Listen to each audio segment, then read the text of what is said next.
Welcome back to the Stephen A. Smith Show. Before I get on out of here, I had to talk about a story that's very, very important.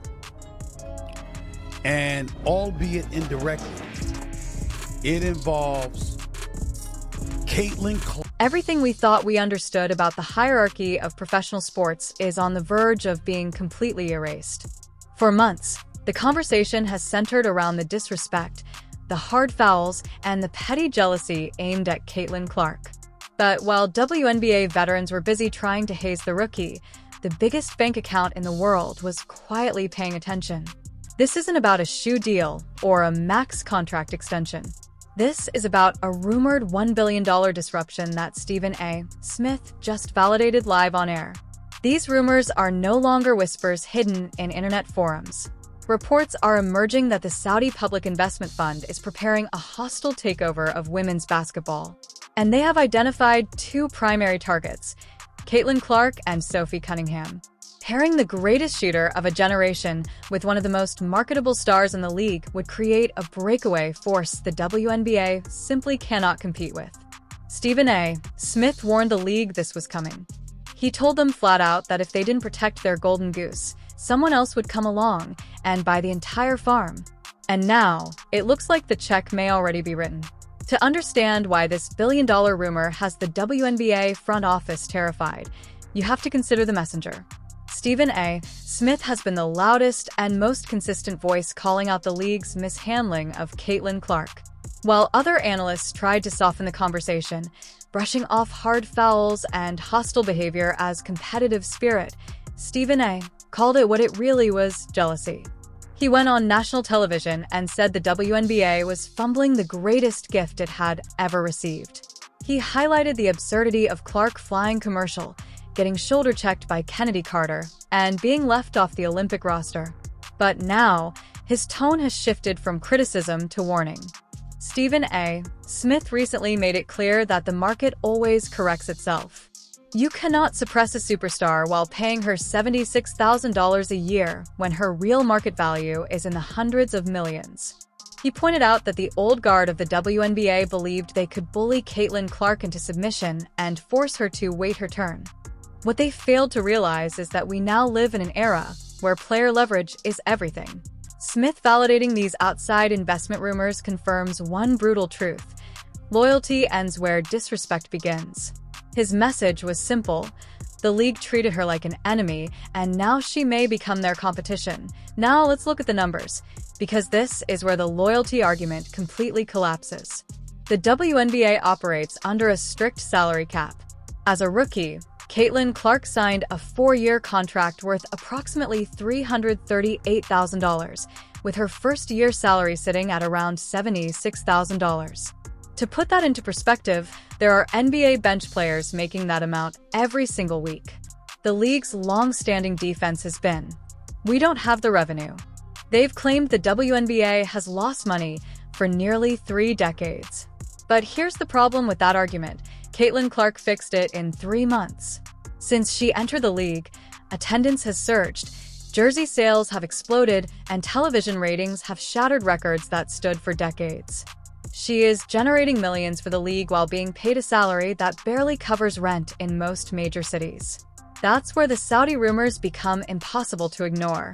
The Saudi Public Investment Fund operates in billions, not thousands. When they evaluate an asset like Caitlin Clark, they don't see a rookie who needs to pay her dues. They see a global icon being undervalued by nearly everyone.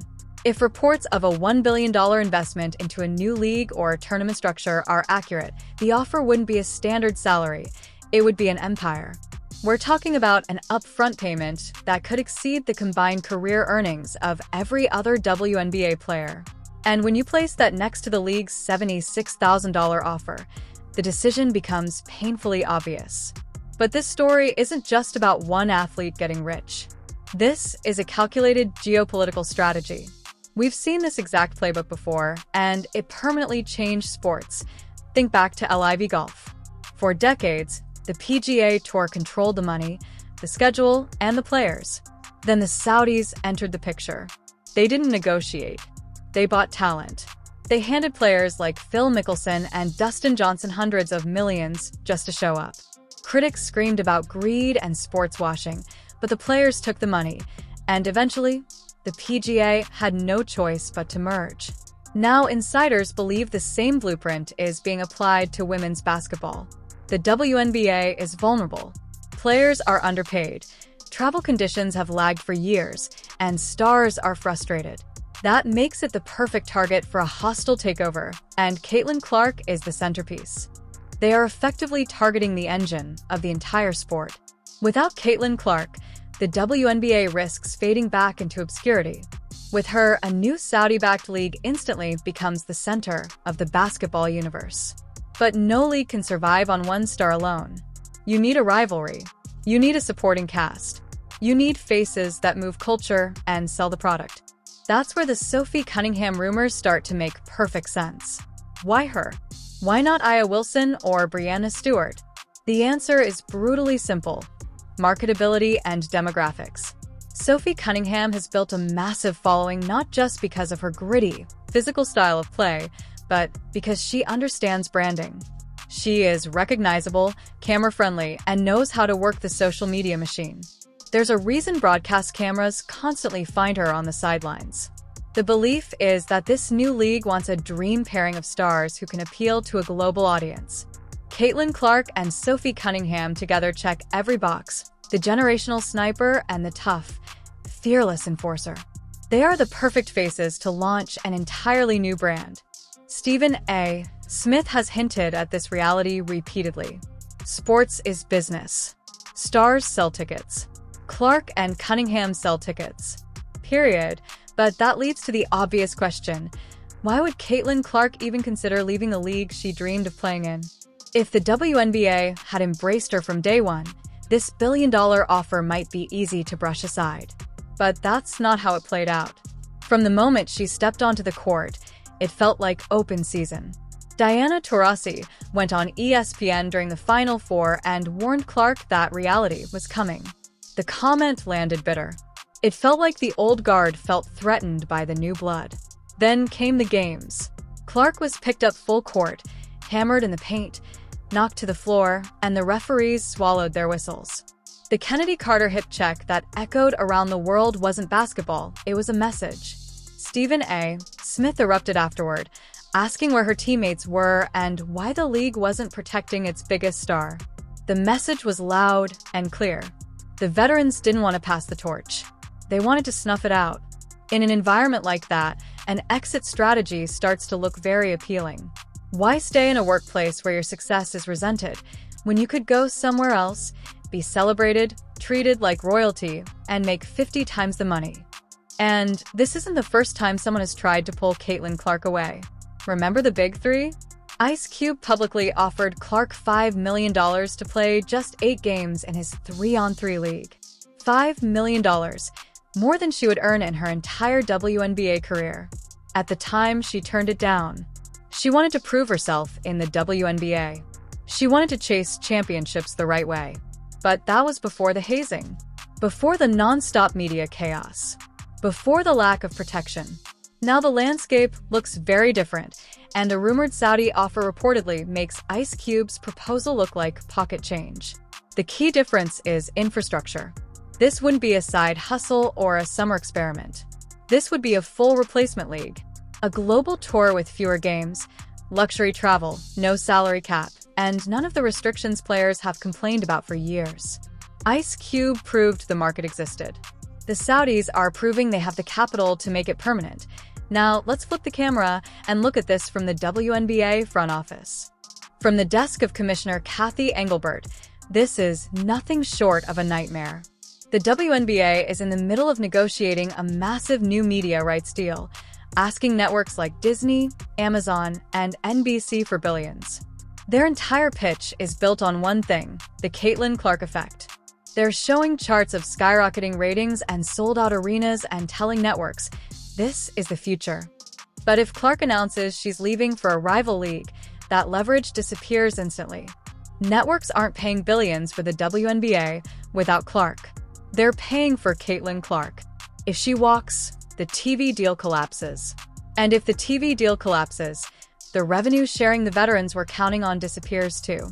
That's the irony.